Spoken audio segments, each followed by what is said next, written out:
A celebrated chef hides more than recipes tonight. Welcome to Wolfe's Casebook. I am your host, Enigma. Tell me, where are you watching from today? Your comments always make the mystery even more thrilling. Let's begin. If you've never watched a man glare at a canapé as if it had insulted his ancestors, you haven't spent enough evenings in our office on West 35th. Nero Wolfe doesn't glare often. He doesn't waste energy on anything he can solve with a sentence. But that night, the canapé earned it. It was a neat little thing, no bigger than $50, stacked smugly on a silver tray and escorted into Wolfe's sanctum by Fritz Brenner, who wore the kind of face that says, "I am innocent of all this, but I'm serving it anyway." On top, a curl of smoked quail, then a dab of something pale and glossy, aioli maybe, and a thread of pickled onion that looked like it had been trained at a finishing school. Wolfe lifted it, inhaled once, and put it down. "No," he said. Fritz waited, hands folded, his shoulders polite. "Perhaps it will improve if you eat it, Herr Wolfe."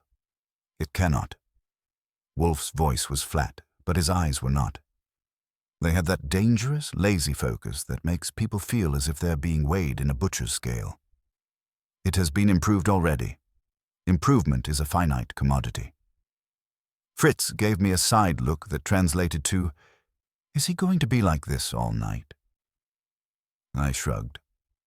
I'd learned long ago not to bet against Wolfe's moods. What I hadn't learned, because nobody has, is when the brownstone decides to invite trouble to dinner. It started around 6:30, right between Wolfe's reading of the Times and his first sip of beer, which is a sacred interval and should be protected by municipal ordinance. I was at my desk, sorting a thin sheaf of receipts Saul Panzer had dropped off, when the bell rang downstairs. I didn't move. Not my bell. Still it rang again. And a third time, pauses measured like the caller was timing a quiz. Wolfe called from the office doorway.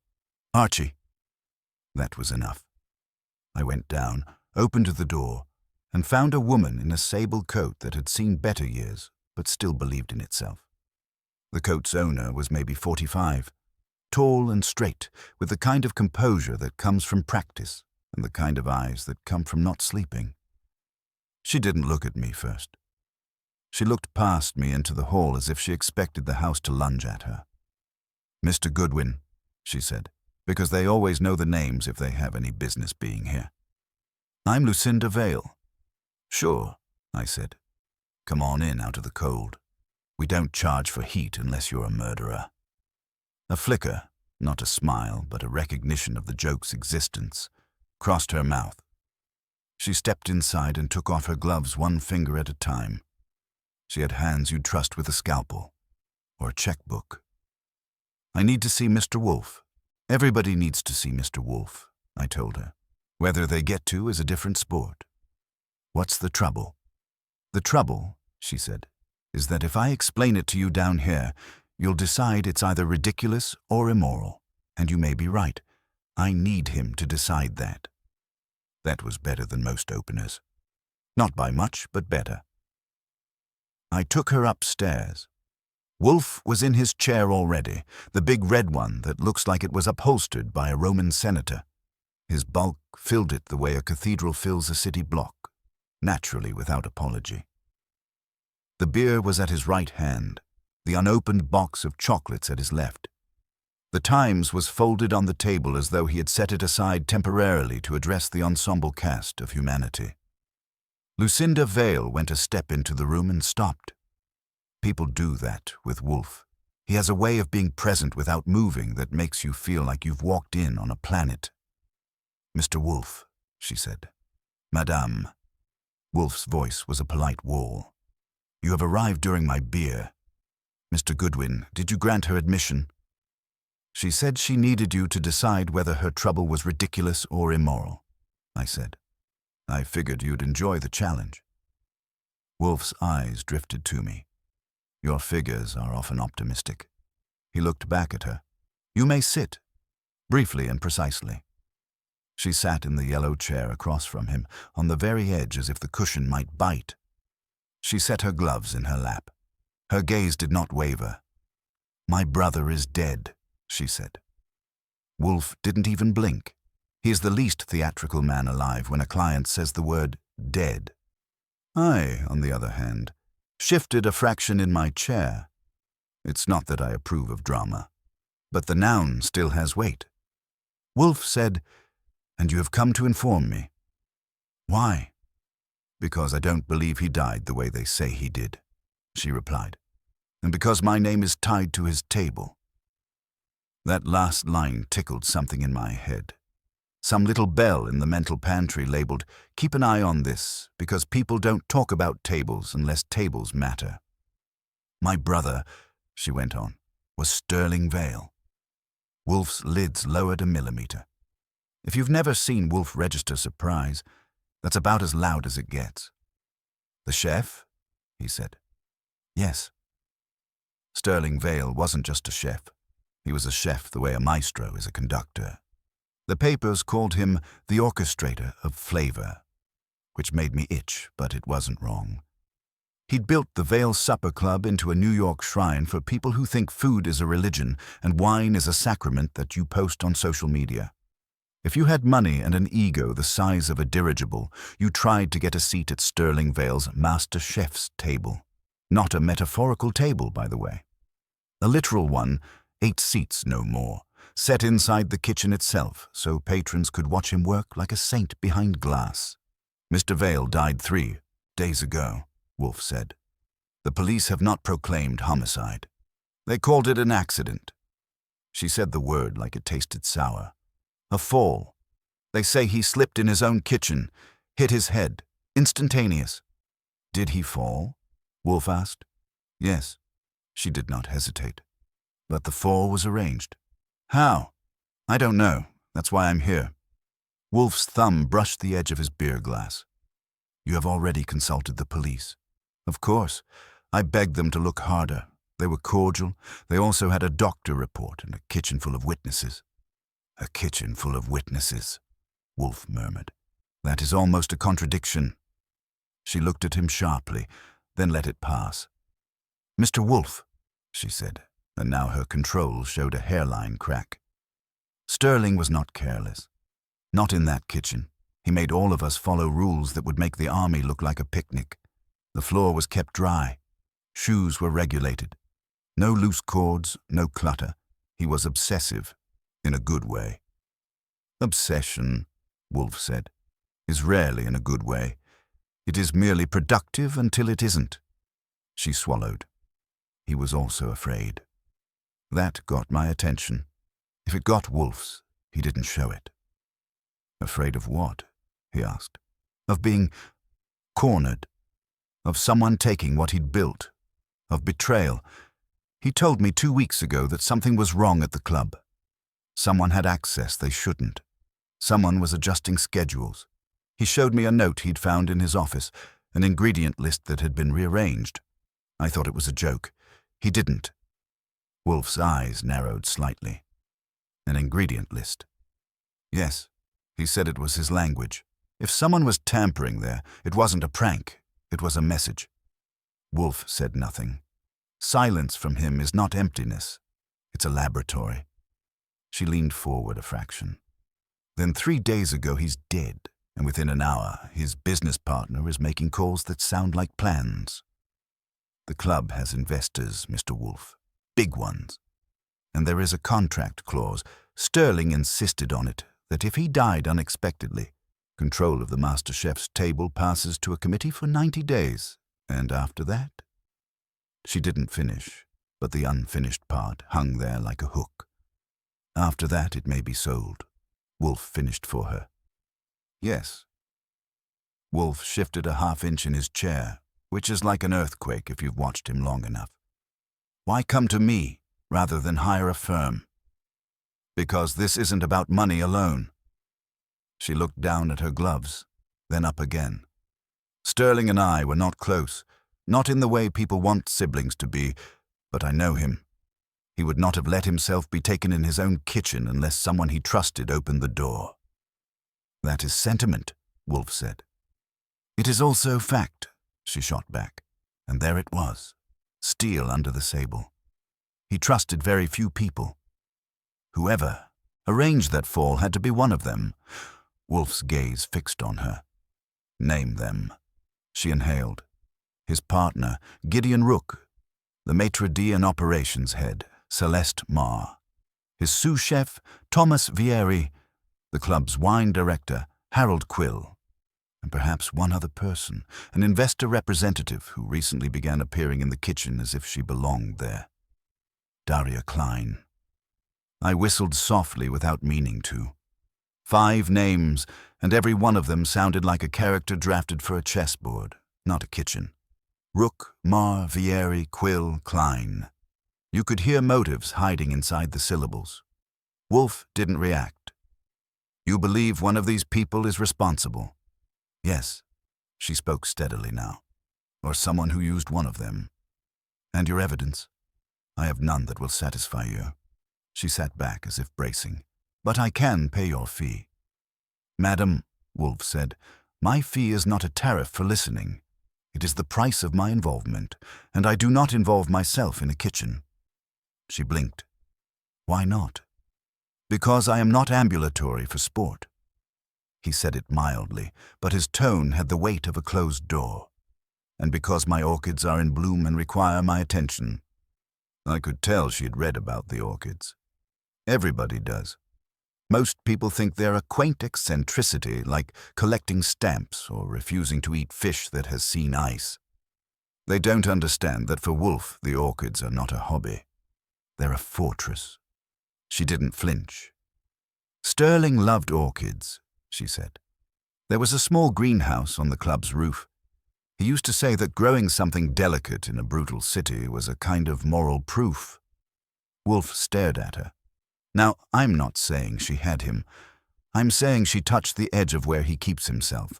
That is not the same thing, but it can get you a second look. Mr. Goodwin, he said without taking his eyes off her, the beer is being insulted by delay. I got up, went to the side table, and poured him another inch. I did it slowly on purpose. Sometimes pouring beer is how you buy time to watch a mind move. When I handed him the glass, he took a sip, then said, You have come too late for me to accept a case involving murder. Her face tightened. Then you are refusing. I have not refused. I have stated a condition. It is dinner time. I do not take cases at dinner time. The world can pause for 40 minutes. She looked like she might stand up and either storm out or throw something, but she didn't. She took a breath and checked herself like a woman who'd had to do that 1,000 times in boardrooms full of sharks. Very well, she said, but you will hear me afterward. Perhaps. That perhaps was a sliver. You could balance a razor on it. She turned her gaze to me. Mr. Goodwin, may I wait downstairs? I opened my mouth to answer, but Wolfe beat me to it. No, if you wish to wait, you will remain here. You will not disturb Mr. Brenner. You will not attempt to improve my appetizers, and you will be silent. She looked at him for a full second. Most clients do a full body scan of Wolfe at this stage, wondering if they should take their business to someone who doesn't sit like a monument and dictate the rules of oxygen. She just nodded. Thank you. She settled in the chair, hands folded. Her posture said she was obeying, not yielding. Fritz appeared at the doorway, as if summoned by the thought of dinner. Herr Wolfe, the foie gras is ready. Wolfe rose, not from the chair, but from wherever he lives inside his skull. Excellent. He stood up heavily, moved toward the dining room. At the door, he paused and said to me, Archie, you will dine. Shattering news, I told him. How generous. And afterward, he added, you will telephone Inspector Kramer and ask, delicately, the status of Sterling Vale's death. That was it. The hook snagged. Lucinda Vale watched him go. When his back was turned, her shoulders sank the tiniest bit. It wasn't relief. It was exhaustion, the kind you get from carrying something too heavy for too long. I said quietly. You just made progress, sister. She didn't turn her head. Did I? He said delicately. That means he cares. He doesn't use extra syllables unless he's investing. Her mouth twitched, almost a smile now, but it had no joy in it. Mr. Goodwin, she said softly, my brother's table was his kingdom. If someone killed him there, it wasn't only to remove a man. It was to own what he stood for. And what was that? She looked at the empty doorway where Wolfe had disappeared. Control, she said. Truth, and craft that couldn't be faked. Sterling believed you could tell what a person was by what they did when nobody was looking, especially in a kitchen. I sat back and studied her. I've met a lot of people who think they know why someone died. Most of them are wrong. Some of them are half right. And a few of them are right for reasons they can't explain yet. What are you not telling him? I asked. Her eyes slid to mine. For the first time, there was heat there. That I signed a paper last month, she said. A quiet one. It transfers my shares in the club to Sterling unless he dies before January. Then they go to Gideon Rook. Well, there was the other shoe, and it wasn't a slipper. So if Sterling's death was arranged, I said, somebody might have arranged it for a timetable. Exactly. And if it was not arranged, if it was a plain fall, then you're the unluckiest woman in Manhattan. She stared at her gloves again. I'm used to bad luck. I'm not used to believing in accidents. Neither is Wolfe, I said. He just pretends to be civilized about it. Fritz's voice floated in from the dining room, calling me for dinner. I stood up. Sit tight, I told her. Do exactly what he said. Don't pet the orchids. Don't rearrange the spices. And if you hear a clatter in the kitchen of your dead brother's club, try not to imagine the worst. We'll do that for you. She nodded once. I went to dinner with Wolfe, who ate in silence except for 2 brief comments, that the foie gras was properly seared and that Americans are decadent in ways they fail to acknowledge. I let him talk. I chewed my steak. I put together the pieces in my head like a kid assembling a toy he suspected had a live grenade inside. A famous chef dead in his fortress kitchen. A sacred table with a ticking ownership clause. 5 suspects, all insiders. A tampered ingredient list like a written threat. A sister with money on the wrong side of the calendar. And Wolfe, who claimed he didn't take cases at dinner time, had already placed me in motion. That's how it always begins. Not with a corpse, but with a disturbance in the brownstone. A small crack in the wall, a misplaced spice jar, an unwelcome bell at the door. You think it's a wind draft. Then you notice the house has stopped being yours. I cleared my plate, poured myself a conciliatory inch of milk to keep Wolfe from thinking I was celebrating, and followed him back to the office. Lucinda Vale was still in the yellow chair where we'd left her, sitting so straight I wondered if she was held up by ambition instead of bones. She stood when Wolfe entered, then checked herself and sank back down when he made a small motion with his hand.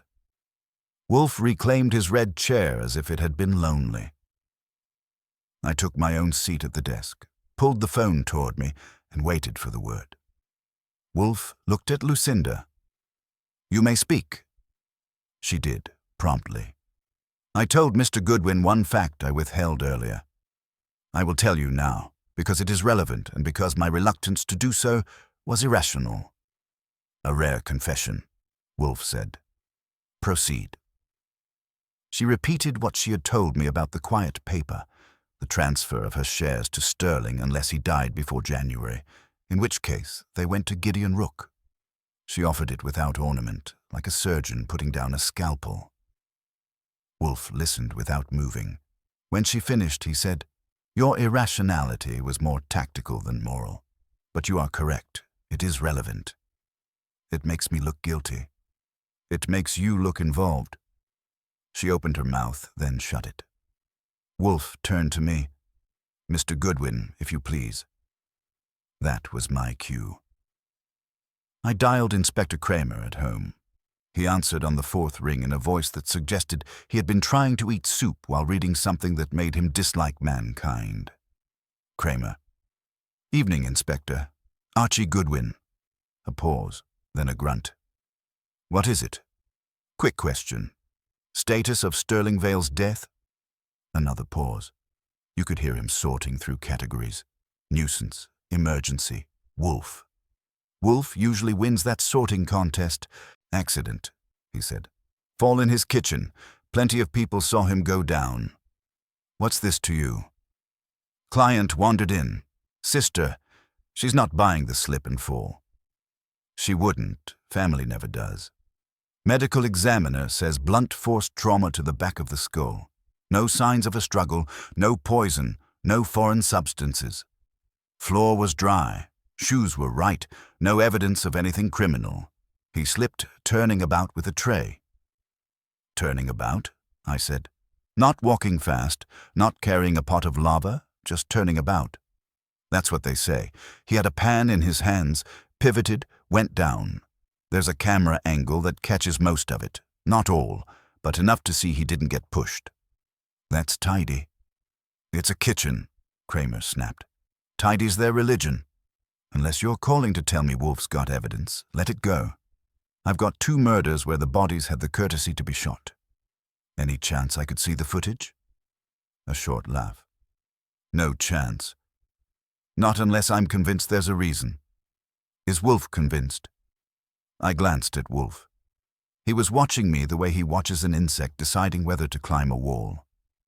Not yet, I said. But he's listening.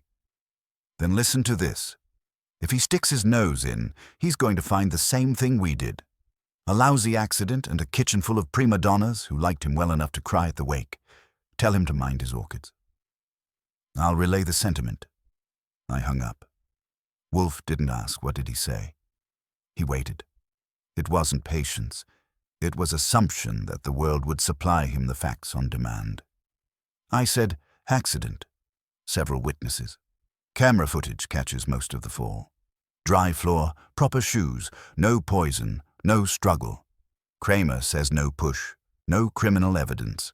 Also says to mind your orchids. Wolfe's mouth moved slightly. Almost a smile, except it had no humor in it. A predictable suggestion. Camera footage, you say? Yes, but not all of it. There's a dead angle, apparently. A kitchen without dead angles is a fairy tale. He looked to Lucinda. How did your brother fall? She blinked at the precision of the question. He was plating. He turned toward the pass. He fell backward. He struck the corner of the stainless prep table behind him. There was blood. It was over immediately. Who was in the kitchen? She listed them again, but with texture now. Thomas Vieri on the fish station. Celeste Marr by the pass-calling tickets. Harold Quill at the wine window, because Sterling had been experimenting with pairings on the fly.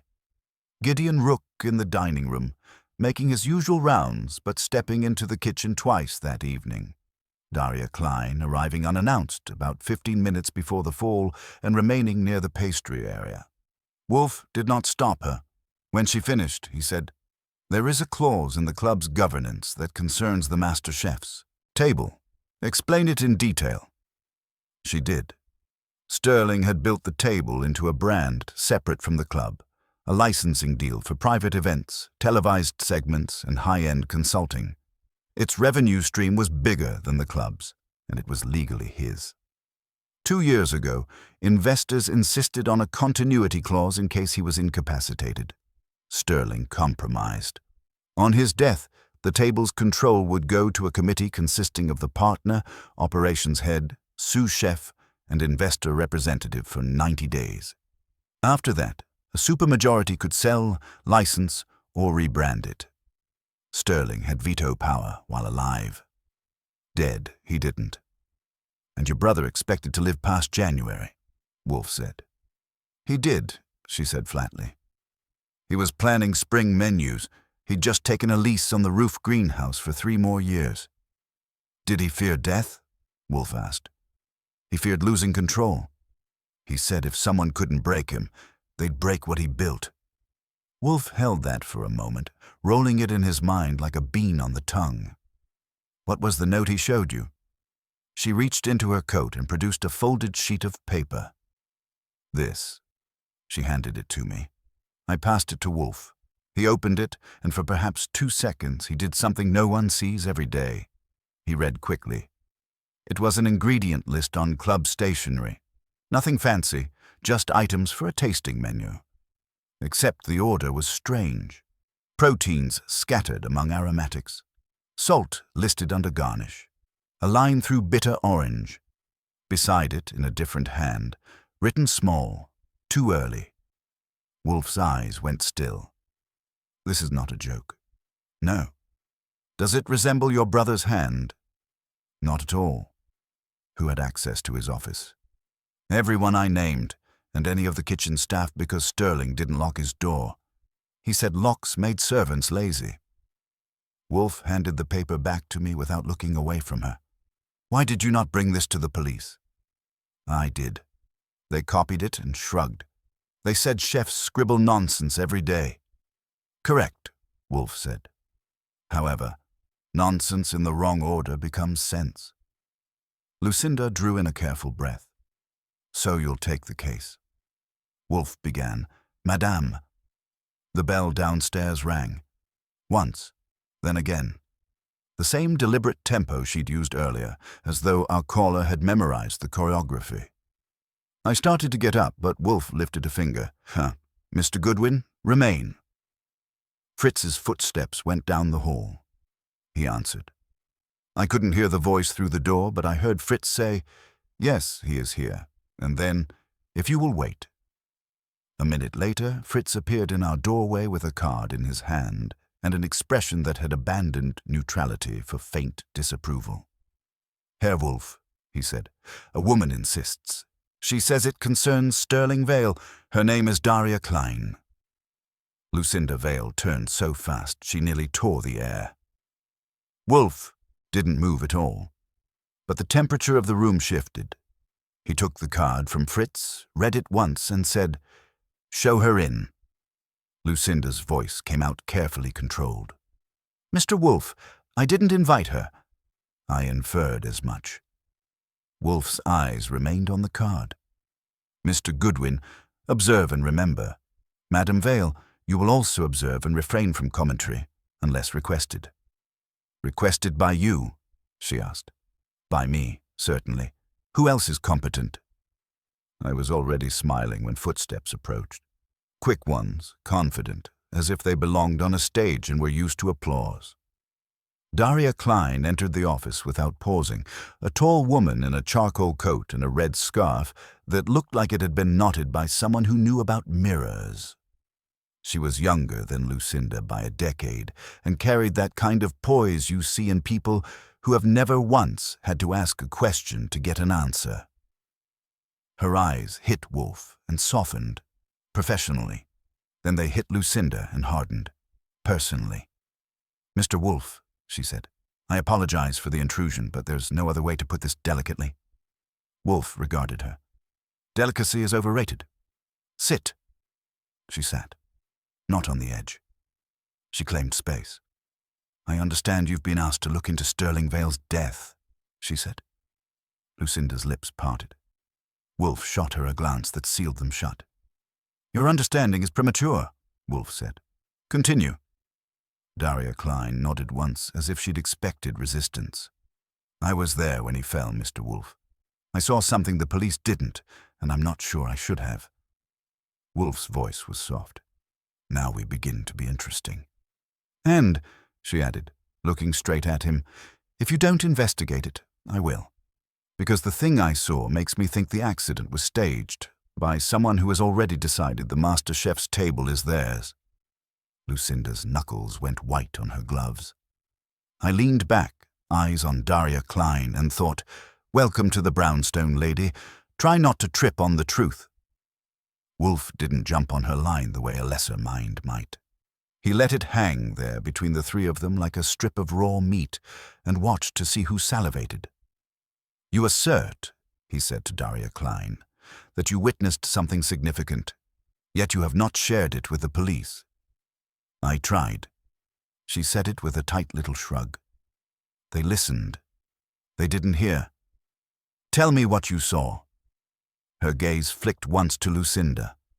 Cold, cataloguing, then back to Wolfe. Sterling was at the plating counter. Thomas Vieri was on fish, Celeste Marr at the pass. I was near pastry because I'd brought a guest and Sterling insisted I see the new citrus work. He had a sauté pan in his left hand. He turned to the right toward Celeste, and then he went down. Backward. Everybody has told us that part, I said. Yes. She didn't look at me. But right before he turned, there was a sound. Not loud, like metal on metal, a small skid. Sterling's head moved, like he heard it too. Then he pivoted and his right foot went out from under him. Wolfe's eyes were half closed. A skid. What skidded? I don't know. That's the point. The floor was dry. The kitchen was in order. There shouldn't have been any skid. Could it have been the pan? No. It was on the counter just behind him. I saw it because the flame flared when it hit the counter lip. The sound came from the floor. Lucinda's voice cut in before she could stop it. You didn't say this to me. Daria Klein turned her head slowly. You didn't ask me. Wolfe made a slight noise in his throat. Not a cough. More like a door closing. Both women went still. Madam Klein, he said, you are not here to quarrel with Madam Vale. You are here to provide information. Continue. Daria inclined her head, but it was the kind of obedience that carries its own quiet insult. After he fell, everyone rushed. Celeste screamed for towels. Thomas froze for a second, then came over. Harold Quill was at the wine window and dropped a glass. I moved toward Sterling. Did you touch him? Wolfe asked. No, he was already gone. You could tell. Her voice dulled on that word. But as I stepped forward, I noticed something on the floor near his right heel. Describe it, Wolfe said. A little object, not a spill, not a utensil. Something small and dark. I thought at first it was a cap from a squeeze bottle. Then Celeste kicked her foot while running for towels and it shot onto the prep table. I never saw it again. Wolfe opened his eyes the rest of the way. You did not retrieve it? I couldn't. 10 people were moving at once. The paramedics came in 2 minutes, and after they covered him, the kitchen got cleaned the way kitchens always do, efficiently and without sentiment. That is true. Wolfe's voice was mild, but there was a thread of iron in it now. Did the police search under the table? They did a pass-through, but by then the table had been moved slightly and the area was wet from the cleanup. They found nothing. Wolfe nodded once as if confirming a theorem. And you believe this object caused his fall? I believe it was meant to. She folded her hands. Sterling was not careless. If his foot went out, something was under it or against it. Something placed. Lucinda's breath came sharp. You were an investor representative. You were in his kitchen a lot. He didn't like it. I didn't like it either, Daria snapped, then reeled herself back in. But yes, I was there more frequently in the last month because the investors were anxious. Sterling was delaying a licensing deal. He wanted more control, more veto. Gideon said he was being unreasonable. Wolfe's gaze flicked at that. Gideon Rook said that to you, repeatedly. He was pushing hard for a rebrand of the Master Chef's table. Something scalable. Sterling called it vulgar. They argued. Loudly. Where? Wolfe asked. In the office corridor, in the dining room, sometimes in the kitchen. Sterling didn't lower his voice when he was angry. Neither did Gideon. Wolfe's fingers touched his chin. Your personal attitude toward Mr. Vale? Daria paused. That was interesting in itself. People who like to control a room don't pause unless the answer carries barbs. He was difficult, she said finally, but brilliant and principled in his own way. I respected him. That respect did not always please him. Because you represented influence, he resisted. Yes, Lucinda leaned forward. Then why are you here? If Sterling's death helps your investors, why bring this to Wolfe? Daria met her stare without flinching. Because I don't like being used as a beneficiary for murder, and because if someone killed him to force a deal through, I become a pawn in it. That's bad business. Lucinda's laugh was short and bitter. Business ethics. How noble. Madam Vale, Wolfe said evenly. If your brother is dead by design, ethics are unavoidable. He turned to Daria. You said you would investigate if I do not. How? I have resources. The investors have resources. We can hire our own people, private security, legal teams. Yes. Wolfe's voice cooled. In other words, clumsy and noisy instruments. They would alert the guilty before we know which direction to look. Daria's jaw tightened. Then look, Mr. Wolfe. That's why I came. I've read what you do. I'm aware of my reputation. He glanced at Lucinda. Madam Vale, did your brother express fear of any particular person? Lucinda hesitated. He didn't name names, but he said someone wanted his chair. His words. He said kitchens are like governments. Someone always wants to sit where you stand. Wolfe made a low sound of amusement. A chef with political metaphors. Charming. He settled deeper into his chair, which for him is a preparatory act. Madam Klein, your appearance here is not an accident. You did not wait 3 days to report an observation you deem crucial unless you were compelled by something new. What compelled you? Daria blinked. For the first time, she looked less like a boardroom blade and more like a human being with skin in the game. A message, she said quietly. An email from Sterling's account. Sent this afternoon. Lucinda sat bolt upright. From Sterling. Daria nodded. To me, and to Gideon Rook, Celeste Marr, Thomas Vieri, and Harold Quill. Grouped, it said only, too early. Wolfe didn't move, but I felt the room tighten like a wire. Too early. Same phrase as on that ingredient list, same cadence. The kind of thing that's either a ghost talking or someone very clever pretending to be. 1. Sterling is dead, Lucinda said, each word chipped from stone. He did not send emails. I know, Daria replied. That's why I'm here. Wolfe's eyes lowered to the paper on my desk where I'd left the ingredient list. Mr. Goodwin. I handed it over. He compared the small scribble on the list with Daria's spoken email content as if he could see through time. Too early, he murmured. A phrase used twice, once on a physical note, once in a digital message after death. The author intends a connection to be perceived. Or it is a coincidence, Daria said. No, Wolfe said softly. Coincidence is the refuge of lazy minds. He looked at her. Who has access to Sterling Vale's email account? She shook her head. His assistant, maybe. Celeste for operations. Gideon for contracts. Sterling wasn't secretive about logistics. Lucinda said, that means any of them could send a message to all of them. Precisely, Wolfe replied, which makes it less a communication and more a provocation. He turned to me. Archie, you will go tomorrow morning to the Vale Supper Club. You will request to tour the kitchen in your most agreeable manner, and you will examine the floor near the plating counter and the prep table behind it. Specifically, you will look under it. Sure, I said. I'll just crawl around like a curious raccoon and see if anyone objects. They will object. You will proceed anyway. Lucinda's voice was tight. You're taking the case. Wolfe considered her for a beat. I'm taking the case to determine whether your brother's death was arranged, and if so, by whom. I do so because my curiosity has been engaged, and because the sanctity of craft, whether culinary or otherwise, should not be perverted by vulgar ambition. That was Wolfe giving an emotional reason without admitting he had emotions.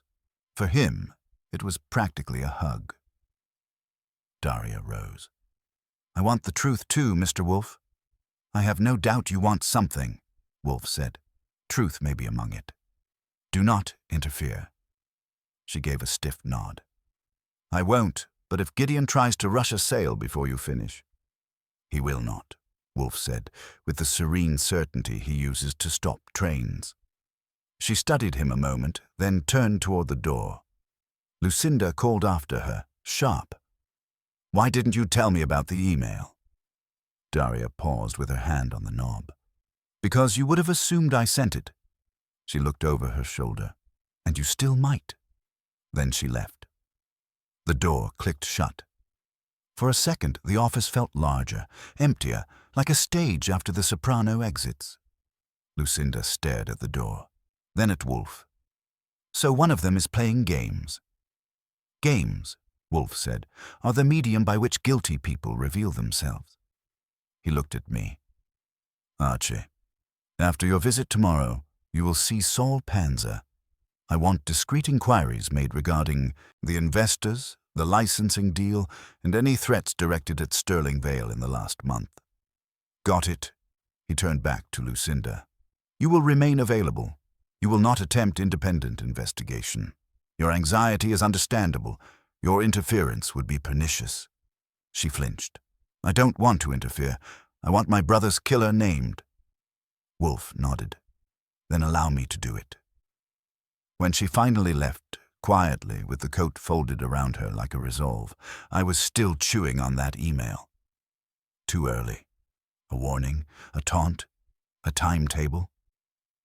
Wolfe reached for his bear, sipped, and said as if noting the weather. Someone is impatient.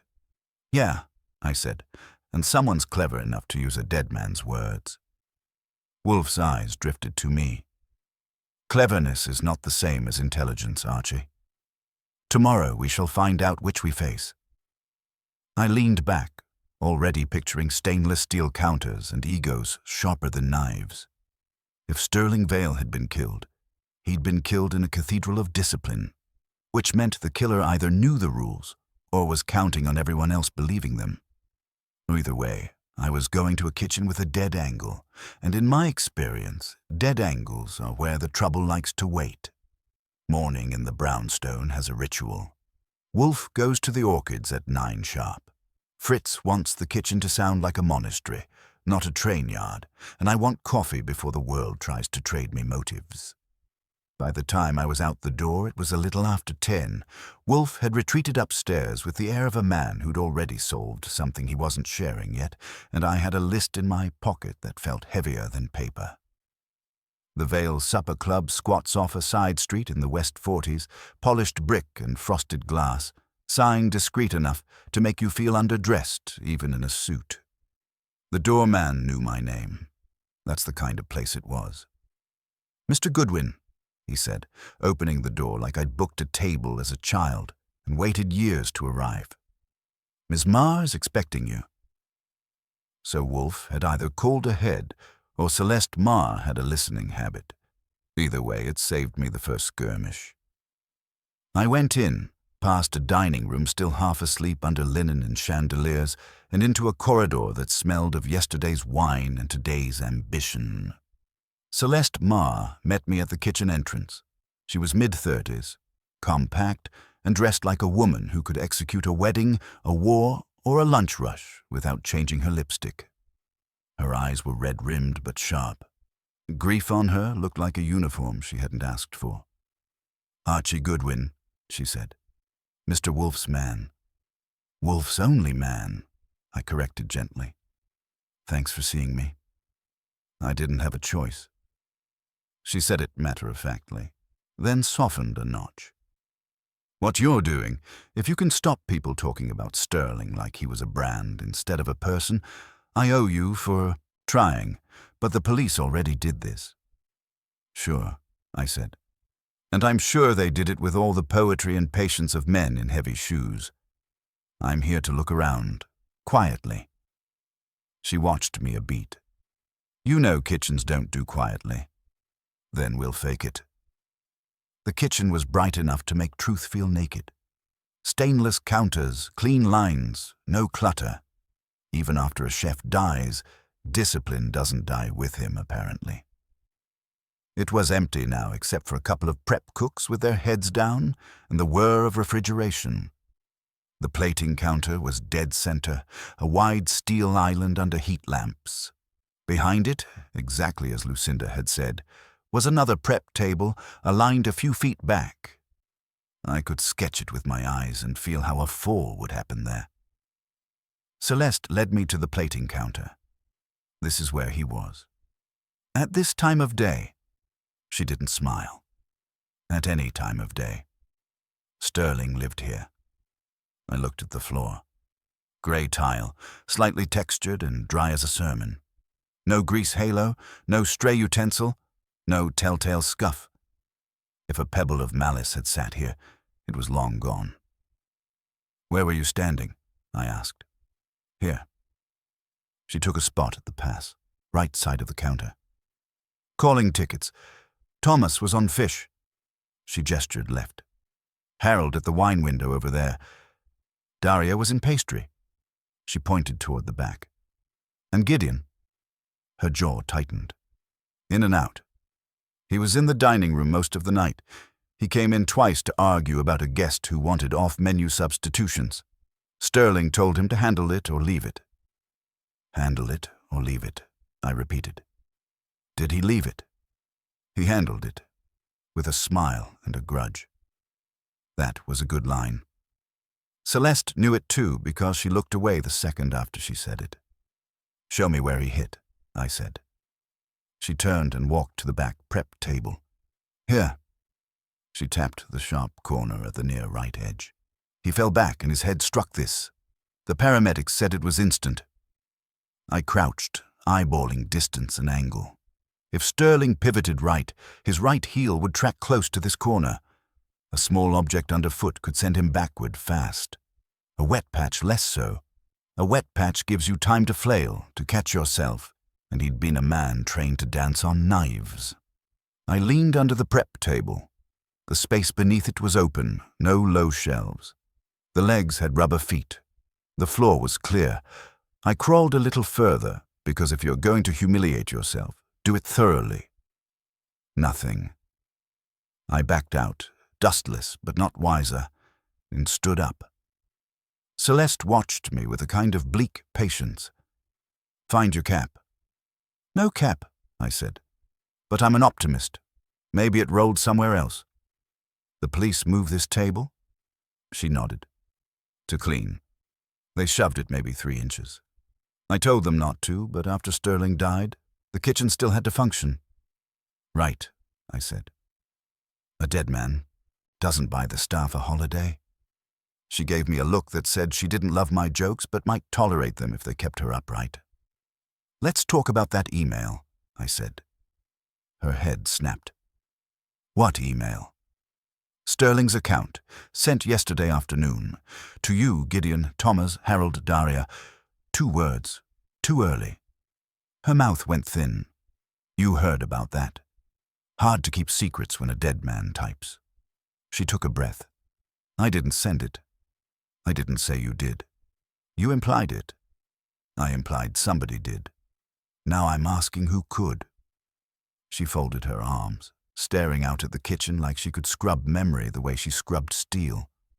Sterling's email was on a shared server. We all used it for reservations and supplier updates. He didn't care about passwords. He wrote them on a card in his desk drawer for anyone who needed access. "Anyone who needed access," I said, "and anyone who needed mischief." "Sterling never thought someone would use his account to frighten us," she said quietly. "He didn't think like that." "No," I agreed. "He thought like a king. Kings don't imagine regicide until someone sharpens a knife." Her eyes lifted to me. "If you're here to push me toward Gideon, don't. Sterling and Gideon fought like brothers because they were brothers. Gideon loved him." "Love doesn't stop people from wanting the chair," I said. Wolfe's phrase, not mine. That stung her. She turned away, and I let it sit.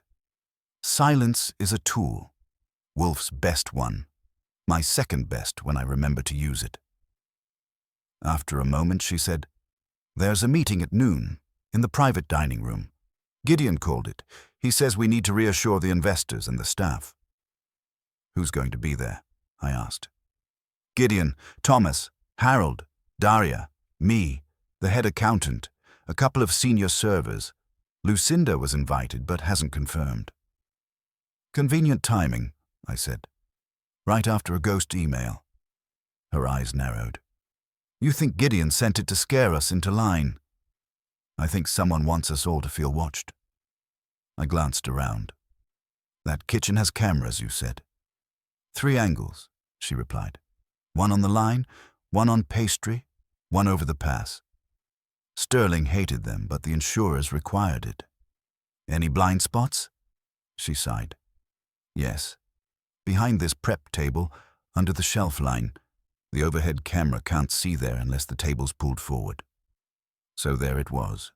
A dead angle with a name tag. Who has access to footage storage? I asked. Gideon, me, Sterling, and the security contractor outsourced. They're in the basement office. Were they here that night? She shook her head. The contractor reviews weekly, not live, unless Gideon calls them. Did he? I don't know. We walked out of the kitchen and into her small operations office. Sterling's office was across the hall. Door closed, the frosted glass inset still bearing his name in tidy black lettering. Veil. I nodded at it. May I? Celeste hesitated only a second. I have the key. She opened it for me, and I stepped into a room that felt oddly alive for a place owned by a dead man. Desk clean. Shelves arranged. A row of spice tins in a wall rack, labeled in his hand. A small orchid on the sill, pale and stubborn. It looked tended. My eyes went to the desk drawer instinctively, to the one everybody knows about because it's where people keep the things they don't think need locking. Celeste pulled it open. Inside, a notepad, receipts, a fountain pen, and a plain index card with 3 passwords written in precise block letters. One line read, Email, Veil, 2019. Another, Cameras, Pass, 4-digit. The third, Investor Portal. And then a scribble that looked like a word cut short. Someone tore it, I asked. Celeste blinked. Sterling must have. No, I pointed to the fibers. Fresh tear. This was ripped out recently. Her face drained. What was on that last line? Maybe nothing important, I said, because sometimes you lie to keep a person breathing. But it matters that someone wanted it gone. Celeste stared at the drawer like it had betrayed her. Did you notice this before? I asked. No, I haven't been in here since he died. Gideon locked it the night of the fall. He said it was for respect. Or for convenience, I murmured. Her head lifted sharply. You don't know him. I'm learning, I said. From the corridor beyond the door, voices rose. Men's voices, measured and low, coming closer. I checked my watch. 11:45. People gathering early for the noon meeting maybe, or for something else. Celeste listened, then said under her breath, That's Thomas and Gideon. Good, I said, closing the drawer gently. Let's go say hello before they decide they're too early again. Celeste and I stepped out as the voices reached the door. They halted in the corridor like they'd run into a mirror. Gideon Rook was not the kind of man you forget after you've seen him once, even if you haven't. He was tall, narrow in the shoulders, and dressed in black that looked less like mourning than branding. His face had that smoothness some men cultivate when they're used to being watched by patrons who've paid to be impressed. The eyes, though, were different, quick, alert, a shade too cold for grief to have warmed yet. Beside him was Thomas Vieri, who had the build of a man who spends 12 hours a day lifting pans and then gets told to lift his mood.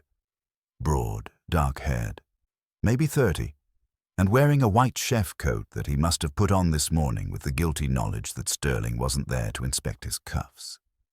Gideon's gaze went to Celeste, then to me. I could see the instant calculation. Is this a guest, a cop, or a complication? He came up with the right answer fast. "Mr. Goodwin," he said pleasantly. "From Nero Wolfe." "That's me. And this is me," I said, giving him the handshake he seemed to expect. His grip was firm and cool. A man who shook hands for practice, not affection. "Sorry we're meeting under these circumstances."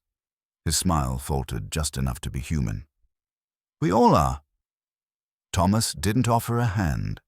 He offered a look that hovered between suspicion and exhaustion.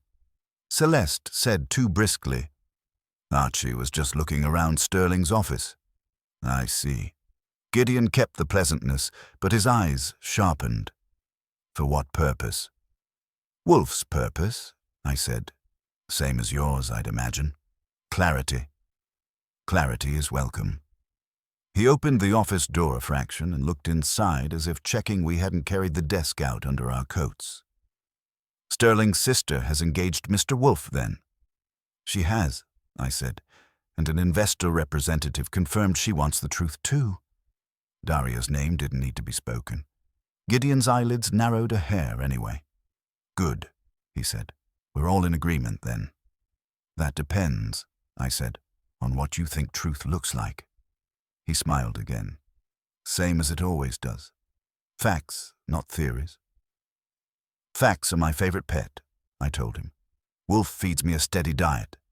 Thomas grunted. "Police already said facts. Accident."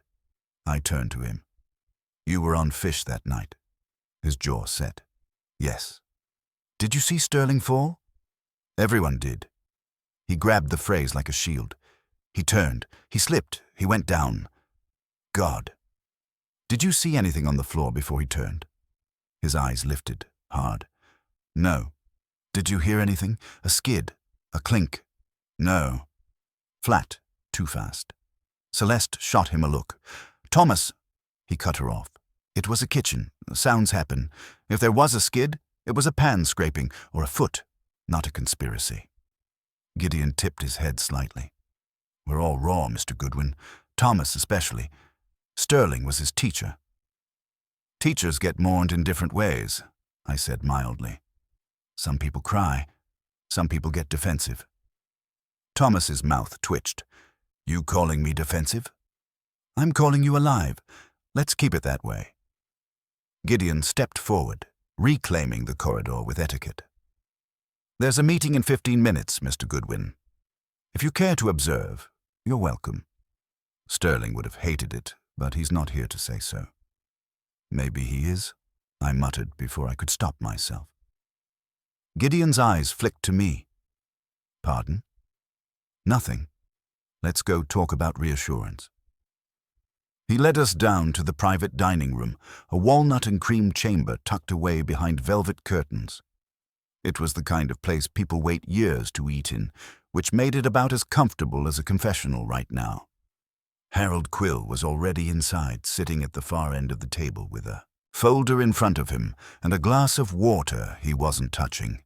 He was lean, silver-templed, with a sommelier's practiced serenity that had frayed at the edges. If you told me he could describe grief in terms of tannins, I'd believe you.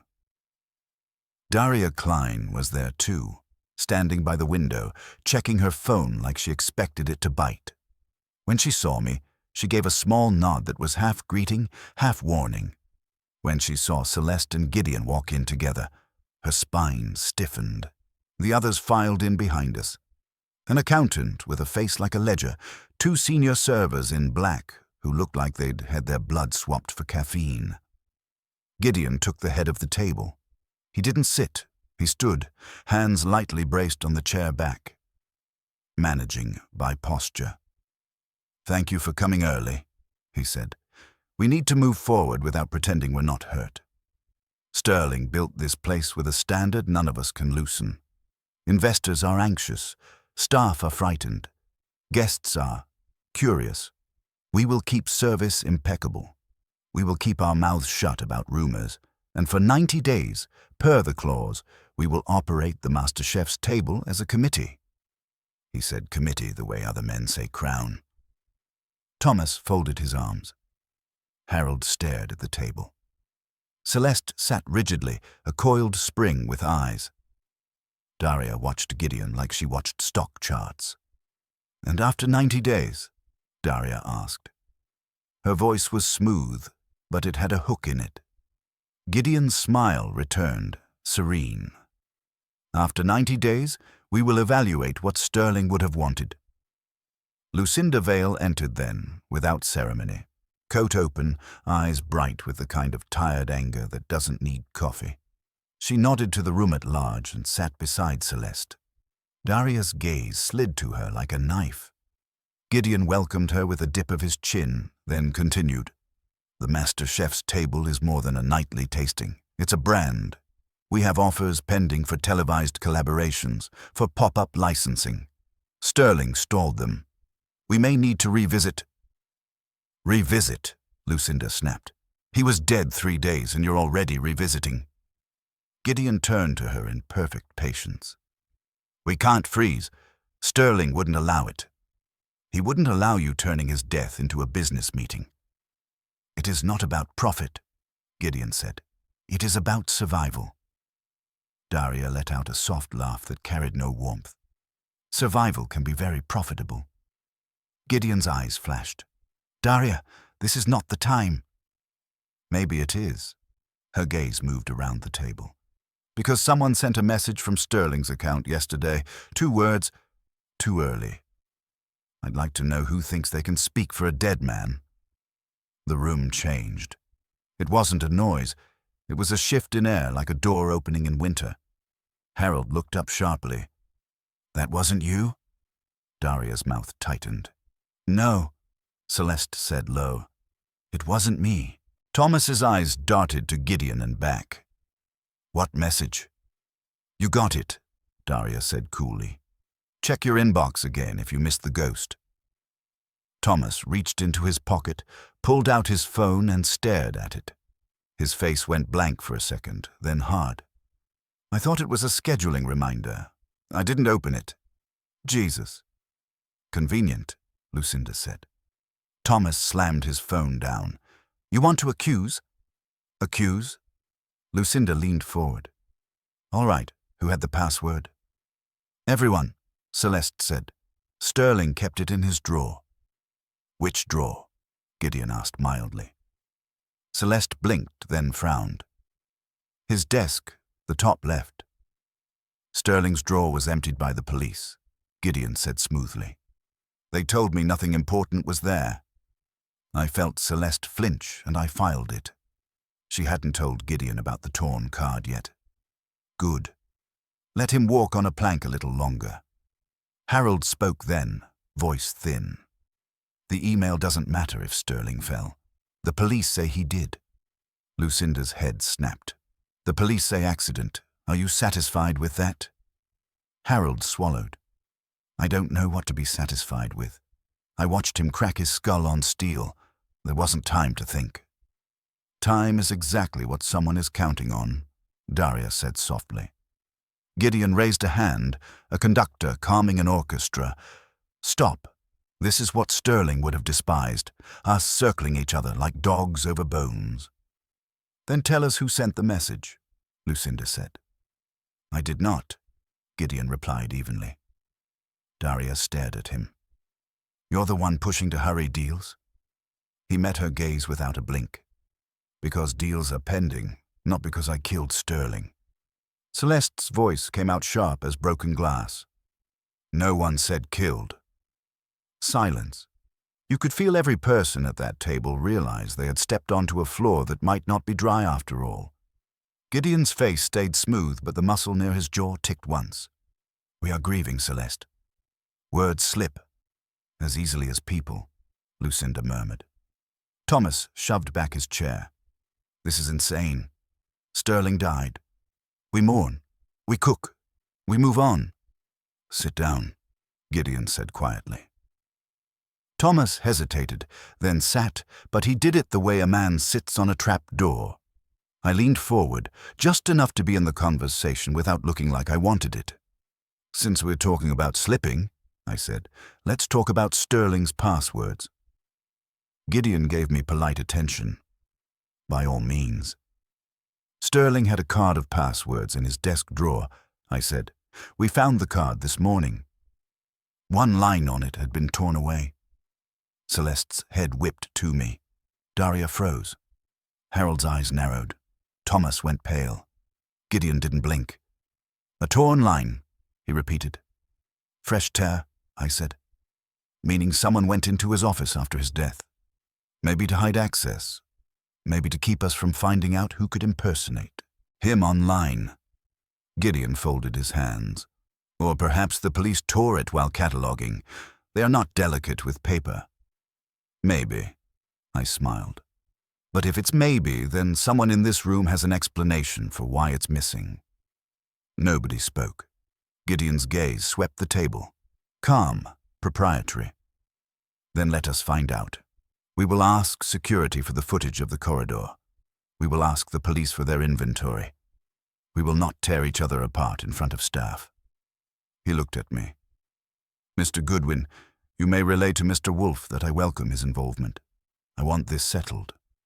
I nodded. Wolfe likes men who want things settled. It saves him the effort of settling them anyway.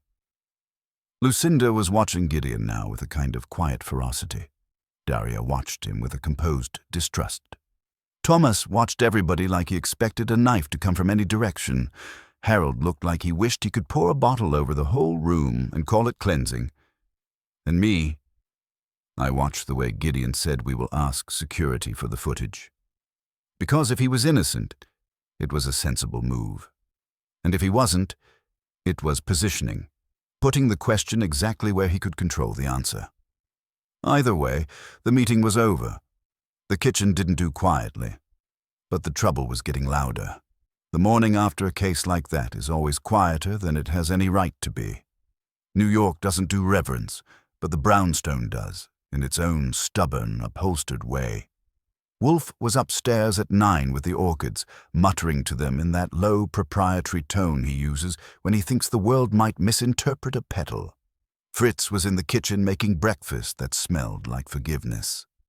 I was at my desk trying to decide whether the whole business had been real or just an over-seasoned dream.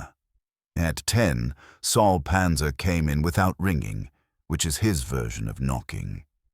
He had his hat in his hand and his face in that pleasant, unhurried shape it takes when he's about to tell you something expensive. "Morning, Archie." "Morning, Mr. Wolfe," he said, though Wolfe wasn't in the room yet. "Saul," I said. "Any news from the Empire of Money?" "Some." He glanced toward the stairs. "Mr. Wolfe want to hear it." "He will." Wolfe's voice floated down from above, and then the man himself entered, settled, and regarded Saul as if Saul were a telegram that might be lying. Saul sat. "Investors met at 8. They're spooked. Gideon Rook's arrest is already in the papers. Daria Klein did a beautiful job of holding them back from a panicked sale. She argued that a rushed rebrand now would look like profiteering off a murder. They voted to keep the table's program intact for the 90 days. After that, they'll reassess. But it won't be a stampede." Wolfe nodded once. "So Madame Klein has discovered a conscience." "Or discovered optics," Saul said. "Either works." "And Lucinda Vale?" "Went to the club last night," Saul replied. "Drank one of Sterling's bottles with Celeste Marr, Thomas Vieri, Harold Quill, and half the kitchen staff. She didn't make a speech. She just poured the wine and let them talk about him. A thing like that sticks." Wolfe's mouth softened a fraction. "Good." Saul added, "Also, Gideon's lawyer wants to see if Vale's death can be pleaded down to manslaughter. He's claiming provocation, that Sterling threatened to destroy the business." "Provocation," Wolfe said calmly, "is not a legal synonym for ambition." "That's what Kramer said too," Saul replied, rising. "Anyway, my part's done unless you need me." Wolfe waved him off. Saul left with a nod to me that said, "Try not to get shot by lunch." When the door closed, I leaned back and regarded Wolfe. "So," I said, "you feel like explaining how you knew it was a rubber cap before we had it." Wolfe raised an eyebrow. "You mean besides inference from mechanics?" Besides your smugness, yeah. He set his beer down with care. Mechanics first. Vale fell backward with speed.